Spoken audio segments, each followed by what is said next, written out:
माँ जन्नती औरतों की सरदार, बाप वलियों का इमाम, नाना नबियों का इमाम, घराना कायनात का इमाम। बेशक बेशक बेशक। वो पावर वाली 13 मुहर्रम से 27 रमजान तक कैदी बनकर रही, किसी ने बेपर्दा नहीं देखी। तेरी बेटी ने 13 साल उम्र क्या गुजारी, 10 मुहर्रम को तेरी बेटी ने मेले के नाम पे, मुहर्रम के नाम पे दुपट्टा उतार दिया। सोचो हम किधर जा रहे हैं, किधर जा रहे हैं। अगर पर्दे की बात आ जाए तो लोगों को चिढ़ हो जाती है कि ये बरेलवी नहीं है, कहा क्योंकि हमारी बेटी को मुहर्रम से रोक रहा। कितना गलत तोड़ मरोड़ के बात बयान कर दी जाती है। हम तुम्हारी बेटी को शरीयत की हद बता रहे हैं, हम अपनी बेटियों को शरीयत की हुदूद सिखा रहे हैं। हम बताना चाहते हैं तेरी इज्जत मेले बाजारों में नहीं है, तेरी इज्जत रब ने घर की 4 दीवारी में रखी। बेशक बेशक सिखाते बेटियों को, खुदा की कसम सुने बहुत गौर से। किसी की भी बेटी, मेरी बेटी है, तेरी बेटी, बाजार में जाए या मेले में जाए, कितने कंधे गैर महरम के लगते, खुद बताइए। या सारे बायजीद बुस्तामी खड़े बाजार में, या जाने वाली राबिया बसरिया के सब? नहीं, ना कोई बायजीद बुस्तामी है, ना कोई राबिया बसरिया है। एक बाजार से निकलो 10 लोगों से कांधा टकराता है और कोई फर्क तक नहीं पड़ता। सुन, यजीद के दरबार में अली की बेटियां खड़ी थी। मैं बता रहा हूं तुम्हें इस्लाम क्या है। यजीद के दरबार में हुसैन की बेटियां खड़ी। हाँ, सुबह पहुंची यजीद के दरबार में और वो नशे में था शराब के। दरबानों ने कहा सुन, अली की बेटियां आई हैं। उसने कहा खड़ा रहने दो, खुदा की कसम तेरी बेटी 1 घंटा राशन के लाइन में लग जाए तो प्रधान पे बिगड़ जाता है, आधार की लाइन पे लग जाए कानून पे बिगड़ जाता है, पानी की लाइन पे लग जाए तो तुम समाज के उसूल पे बिगड़ जाते हो। गुस्सा नहीं आया? अली की बेटी सुबह से शाम तक यजीद के दरबार में खड़ी रही। ओ खुदा की कसम, शाम का वक्त आया था, सैयदा ज़ैनब ने कहा था ज़ैनुल आबिदीन का जी फूफी कब पता तो करो भाई बेटा, कब तक खड़े रहना है। पता चला जब तक यजीद नहीं आ जाता मामला खत्म नहीं होगा। शाम के वक्त में कुत्ता आया, आने के बाद तख्त पे बैठा, उसने सब पे निगाह डाली। खुदा की कसम, कैदी जरूर थे, बेगैरत कोई ना था। सबके चेहरों पे कपड़े पड़े थे, सबके चेहरों पे पर्दे थे। का उठाओ इनके चेहरों के पर्दे, मैं देखना चाहता हूँ। हजरत ज़ैनब की चीख निकली, का फिजा आज हमारी इज्जत की रखवाली करना, हमारे हाथ बंधे हैं, पैरों में बेड़ियां हैं। तुमने हमारे दरवाजे पर जितने दिन नमक खाया है अब वो हलाल करने का दिन है। हजरत फिजा ने तलवार संभाली, आगे आके कहा था बेगैरत जबान को लगाम दे, अगर अली की बेटी से चादर सरक गई इस दरबार में किसी के कंधे के ऊपर कोई सर नहीं रह सकता। वाह वाह, क्या बात है, नारे तकबीर। क्या पता गैरत किसे है, क्या बात है। बेशक बेशक, तू क्या जाने इज्जत क्या है। तू तो बेटी को नंगा करने में कहता मेरी बेटी फैशन के दौर पे है। तुझे क्या पता हया क्या है। बेशक की कसम, तारीख गवाह है। कहने लगा चलो अच्छा नाम ही बता दो, ये पर्दे वाली कौन है। हजरत फिजा ने कहा ज़ैनब फिक्र न करना, जिंदगी लौटा देंगे, तेरी आवाज को भी बेपर्दा नहीं होने देंगे, तेरी आवाज को भी बेपर्दा नहीं होने देंगे। हजरत फिजा से उसने कहा कौन है? कहा ये अली की ज़ैनब है, अली की ज़ैनब है। मुझे खुद बताओ यार, अगर आपकी बस्ती में आला हजरत की कोई बेटी आ जाए क्या करोगे तुम? खुदा की कसम उनके कदमों में तुम सोने का फर्श बिछाओगे। जी जी, कि आला हजरत के घर की बेटी आई है। फिर सोचो उनके घर तो अली की बेटी खड़ी थी, होना तो ये चाहिए था नाम सुन के गर्दनें झुक जाती, मगर उन्हें अपने कुत्तेपन का पूरा इजहार किया। कहा ये ज़ैनब है। अच्छा जानते हो? फिर उसने निकाह घुमाई, सबसे छोटे वजूद पे निकाह पड़ी। मैं बात बड़ी करने लगा हूं, तेरी 18 साल की बेटी को दुपट्टा रखना नहीं आया, अली की 7 साल की सकीना को देख। यजीद के दरबार में सकीना के सर पे दुपट्टा, उसने कहा ये छोटी सी बच्ची कौन है जिसके पर्दे का आलम यह है कि इसका चेहरा तक नहीं खुला है, जरा इसका बताओ नाम क्या है। हजरत फिजा बोलने लगी। उसने कहा तू चुप कर, मुझे इस बच्ची से पूछना है इसका नाम क्या है। उसने कहा बच्ची तू बता तेरा नाम क्या है। 3 मरतबा आवाज दी, कोई जवाब नहीं आया। उसने कहा बड़ी घमंडी बच्ची है, ये बोलती क्यों नहीं। इमाम ज़ैनुल आबिदीन ने कहा था ओ कुत्ते तू नहीं जानता इसके गले में जो रस्सी पड़ी है बंदा इतना टाइट कि गले की आवाज नहीं निकल रही है। अगर इसी की मुंह से सुनना चाहता है इसके गले की रस्सी ढीली कर। यजीद के कहने पर एक सिपाही आगे बढ़ा, हजरत सकीना के गले की रस्सी ढीली करने के लिए जैसी करीब आया, गले पे हाथ लगाना चाहता था, तोड़ के ज़ैनब के कदमों से निपटी। वो वहां गया, वहां से हटी, ज़ैनुल आबिदीन के कदमों में लिपट गई। यजीद ने कहा था ये कैसी बच्ची है, गले की रस्सी क्यों नहीं खोलने देती। इमाम सज्जाद ने कहा था तू नहीं जानता है ये अली के घर की बेटी है, ये मर तो सकती है, किसी गैर का हाथ इसकी गर्दन को लग जाए ये गवारा नहीं कर सकती। वाह वाह वाह वाह वाह वाह, क्या बात है वाह। शर्म करो, तुम्हारी दौलत तुम्हें मुबारक, ऐसी दौलत में आग लगे जो बेटियों को नंगा कर दे। अगर मुस्तफा वाले हो गरीबी में जिंदगी गुजार देना, कभी बेटियों के सर से दुपट्टा ना उतरने देना, बेटियों के सर से दुपट्टा ना उतरने देना। शादी हो, ब्याह हो, खुशी का मैटर है ये अपनी जगह, लेकिन खुशी का मतलब ये तो नहीं है कि बेटियां नंगी हो जाएं, भाई बेगैरत बना तमाशा देखता रहे। मेरी गुजारिश है आपसे, समाज को बेहतर करो, शादियों को पाकीज़ा बनाओ, गुनाहों का मरकज नहीं, तबाहकारी का अड्डा नहीं, बदमाशी का ठिकाना नहीं। शादियों को पाकीज़ा बनाओ ताकि निकाह की बरकतें अल्लाह बस्ती पे जाहिर फरमाए। समझ रहे ना मेरी बात। नौजवानों ये कदम आपको उठाना पड़ेगा। कमेटी जो जलसे की है, मेरी तो इससे गुजारिश है सिर्फ जलसे की कमेटी ना बनना, बेटियों की तहफ्फुज़े इस्मत की कमेटी भी आपको बनना है।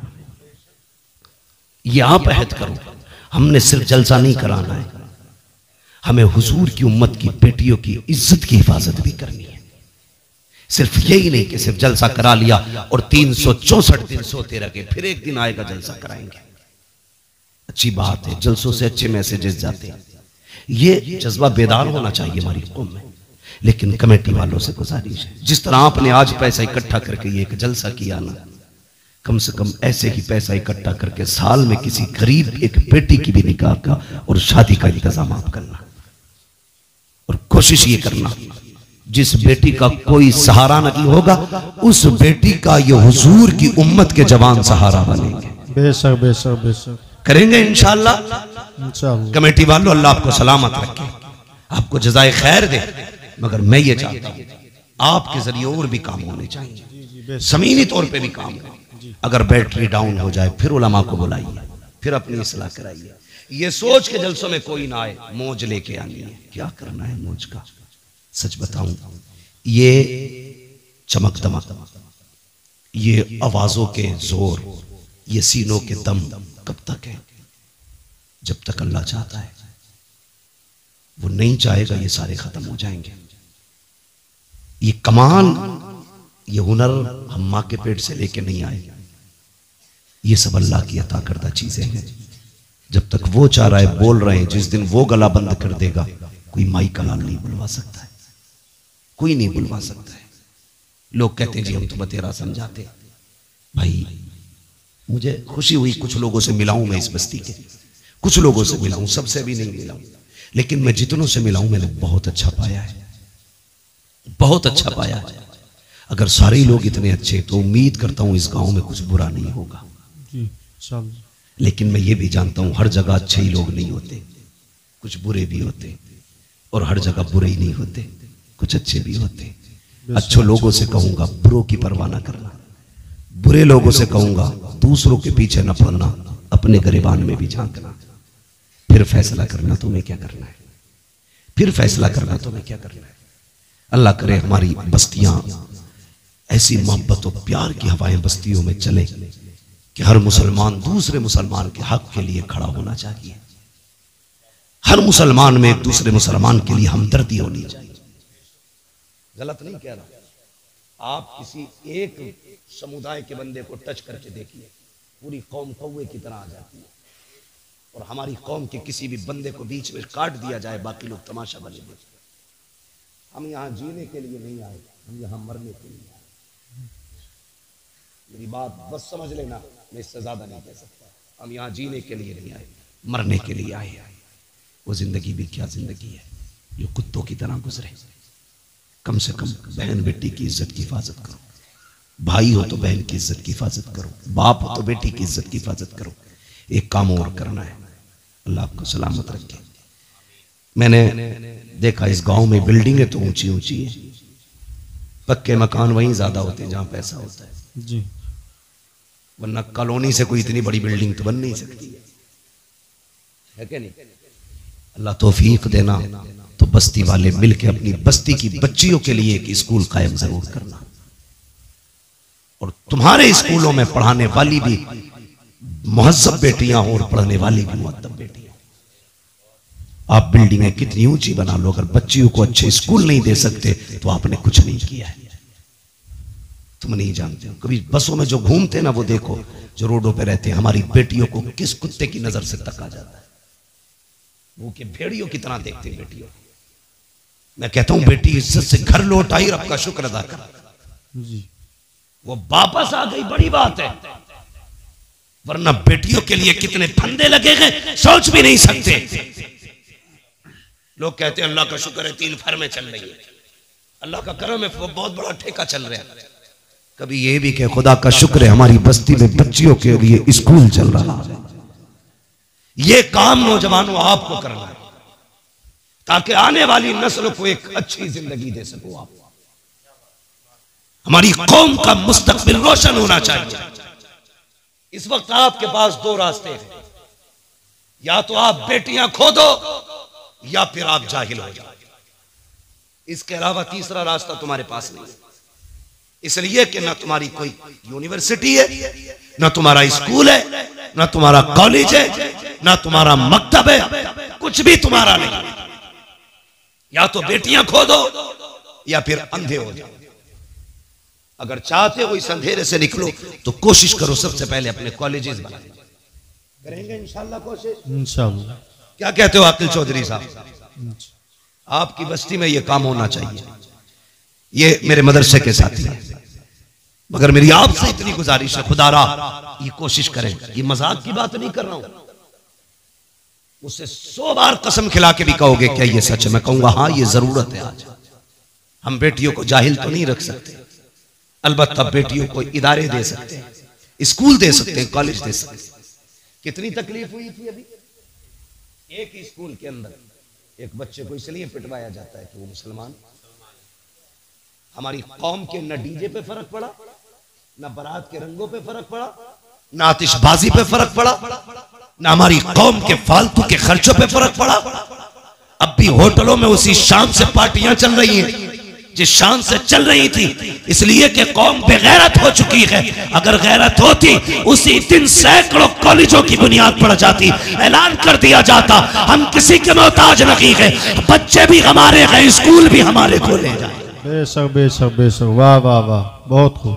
मुझे बताओ जो कौम मदरसों को ज़कात दे सकती है वो अपने स्कूल नहीं बना सकती? बोलो ना। लोग कहते हैं वो पढ़ा तो था, वो मुसलमान होने की वजह से पीछा कर दिया। मुसलमान होने की वजह से पीछा नहीं करा, ये नकलों से पास होकर वहां तक पहुंचा था। इसने पढ़ाई नहीं था ढंग से।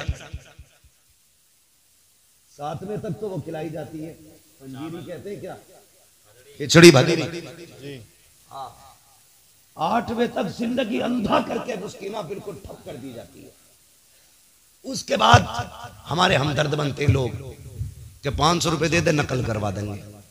पास हो गया, अब्बा लड्डू बांट रहे, अब बेटा पास हुआ, ये नहीं बताता 500 रुपए नकल के भी दिए। जी जी। अब वो जो पास होके आया ना उससे बड़ा भाग कुछ नहीं आता, क्योंकि उसने तो बोर्ड पे से नकल की थी ना, पास हो गया। ऐसे ही पैसे दे के पास होता रहा। जब इंटरव्यू में बैठा तो लोग कहते मुसलमान होने की वजह से निकाल दिया। नहीं बे, तू गधा था इसलिए निकाला गया। अगर काबिल होता तो सीट तेरी थी। अगर तुझ में हुनर है तो कोई तुझसे तेरा हक नहीं छीन सकता। क्या मुसलमान आईएएस नहीं है? मुसलमान आईपीएस नहीं है? क्या वो गोली मार के बैठे? नहीं, काबिल थे अपना हक लेना जानते। जी बेशक। अगर हक हासिल करना पड़ेगा तो काबिल बनना पड़ेगा। इसलिए पंजीरी छोड़ो, खिचड़ी छोड़ो, नकल छोड़ो। भले 3 बार फेल हो लेकिन अपनी मेहनत से हाई स्कूल पास करो।